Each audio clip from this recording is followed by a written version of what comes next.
Corey, my question to you is, why do exes come back to our lives, especially in a time when we're doing well, financially, professionally, and mentally?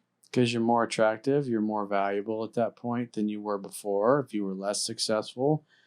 Plus, the reality is that people you really connect with, that you feel like a soul connection to, like you were meant, like when you start talking to them and you just like jive, you're completing each other's senses, or you're having similar thoughts, and you feel like you've known each other forever, and it just clicks, it's easy, it's effortless. That hardly ever happens.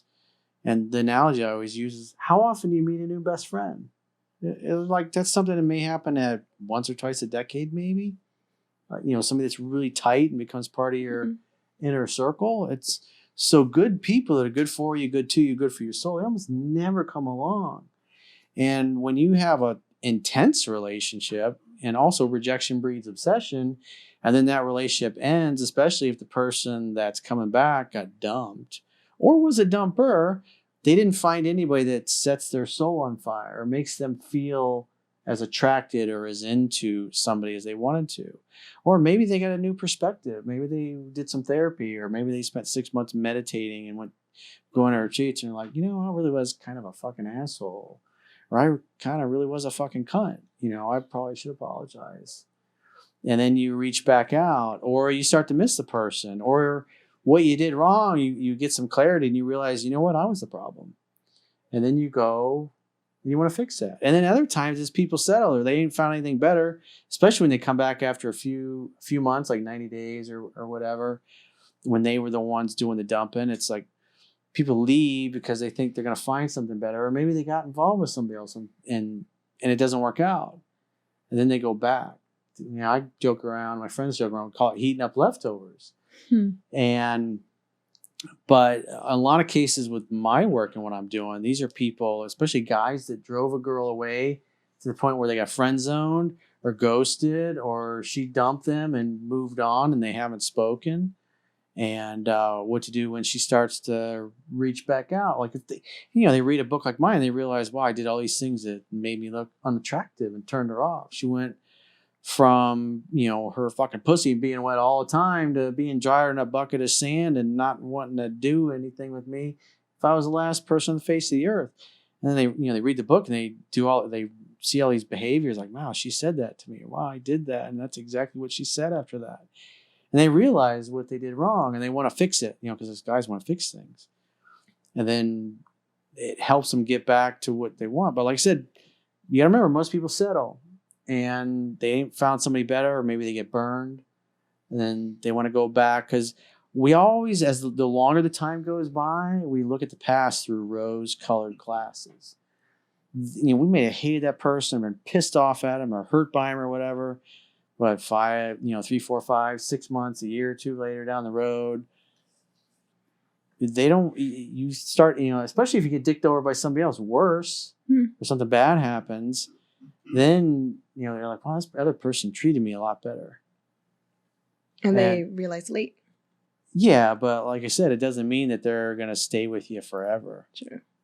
Because they could come back and just be with you for a short period of time, and then they meet somebody else and so that's why you got to look at their actions and make sure they really, truly are there because they want to be, not because they're settling. Because the reality is sometimes you may be way more into them than they are into you, and vice versa.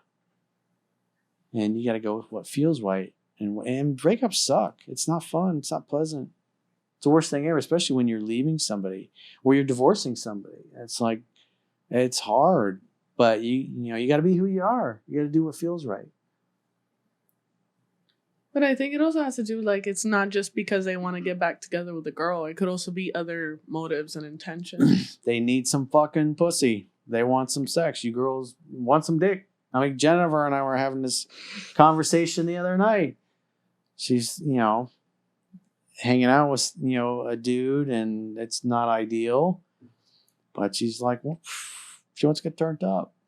Mm-hmm. Until something better comes along. But at the end of the day, you got to create a space for something better. Yeah. Like one of my best friends, he's been with a girl for a lot of years, and I've known him like over 20 years, almost 20 years now at this point. And he tends to be a lingerer. He sticks around and he starts talking about how he's going to end it. And it goes on for years until he finally ends it.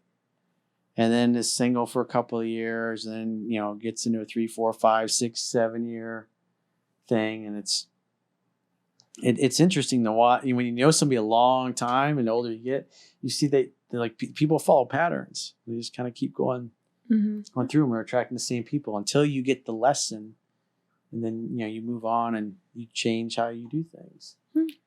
Esty, didn't you have a story based on something similar? Something similar. I did want to bring it up because we were talking about motives, and then Corey mentioned that when a person like feels like he messed up, he's gonna try to apologize. But in my case, the person from my past did try to come back. He wrote on Snapchat and then he texted me. But what was the text? I can't say it out loud, but it just and whatnot. Yes, it said I F up and whatnot. And like what Corey is saying is someone misses you and tries to be like the bigger person. On her, and he doesn't know that she knows he cheated on her. So we're not. Us women are not she that told me stupid. that. I laughed my fucking ass off. I'm sorry, but we're not. Us women are not that stupid. One. I was like, that's classic. I was like, oh, the whatnot was the cheating. The whatnot. I was like, what the hell? What's whatnot? He was being honest. You got to learn to read between the lines. But like my thing is like you said, if someone's trying to like miss you and try to apologize, be a man about it and say it. Like being like, I'm very sorry what has happened, but don't say it and mean it. But don't say something like I effed up and whatnot. Like, what is a whatnot? Like, what is that? Like, it's like a filler word. Come on, that was just a turn off. I saw the whatnot. I didn't even want to read the whole message because it's just like that was not attractive. Yeah. But like my thing is, I think his problem is the rejection. Like I don't read none of his messages. I never text back. I don't give him any type of access or attention. But it's satisfying when you hear from him because he's thirsting after it. It's not even satisfying. It's just it's very upsetting. I feel like if he's trying to come back, like have a decent message, but the way he came back with that message, it was not satisfying at all. He's a bad pickup artist. I don't know what it is at this point. It's just I've had better apology pickup lines and stuff like that. Yeah. You were not impressed with this game. I was not impressed. It's not impressed. Because my thing, of course, I'm not going to be impressed because I know what he. Like the bullshit detector started going off again. Yes, and then like the leftovers and missing. At the end of the day, he cheated on you anyway. So multiple times. As of now, I just know it was one person because that girl, she messaged me on Instagram and she showed me the screenshot. And it's so funny. A couple days ago, I was telling Corey, some girl texts me through Instagram saying the exact same thing. Like, hey, did my man like DM you? And it was just so funny because it happened to me where like a girl will like tell me and I thought I had the right to tell her too. He did ask me, he was like Miami ? And I asked her, did you see in the DMs? Like, no, I saw him texting it like right next to me. I was like, damn, sis, and you didn't say anything? Like, you should have said something if anything. But I don't know if they're still together. But I told her straight up what the response because she was bad as hell. Like, she's gorgeous. And the guy that she's with or was with was ugly. So I was like, I was saving her a bullet for that. So I feel like the pretty girls they shouldn't be like with guys like that. That wants to like DM other girls and cheat on them. Like that's cheating right there. You shouldn't be DMing another girl, asking them like, "Oh, you're Miami" or stuff like that. No integrity. That's messed up. And it's like in my situation, and it's crazy he doesn't like. So that's a dude that's trying to monkey branch. He's trying to line up the replacement, or he might just be looking for a little side action. Us pretty girls piece. Are definitely better than that. We could do better for sure. Definitely better. We know our values too. Like we know what because you attract how you act, and whatever you tolerate in your life, you invite more of. So if you tolerate that and you engage with that, and say you do hook up with a dude like that, you're gonna attract men like that. And then you're like, oh, I can't believe I got cheated on. I was like, now I think it's like 95% of the relationships. I think it was a study I read. I don't know when it was, but I think it was like 90. Maybe I'm mistaken, but there's like 95% of the relationships that start from cheating and infidelity end in that either they or somebody else cheats. It's like good majority of the time. Character's destiny and the stats, the numbers back it up. Ratchet behavior is, as Gerald Celente of the Trends Research Institute says, current events form future trends. And so if you see a lack of integrity, and you allow it, you're going to probably attract more of it. It's very because you're communicating that, this is okay. Yeah. It's very seldom that it's the opposite. You know, like if someone cheated on you once and they get back together with you, and you enable their behavior by taking them back. Exactly. Yeah. But if you have integrity and you dump, you're like, I'm never getting back together with you. And they try for however a couple of years. In my case, next time they meet somebody else, they'll recognize, and they're good. They might value it more because they recognize that they'll lose that. A person with integrity won't come back. They'll play their cards better. Yeah.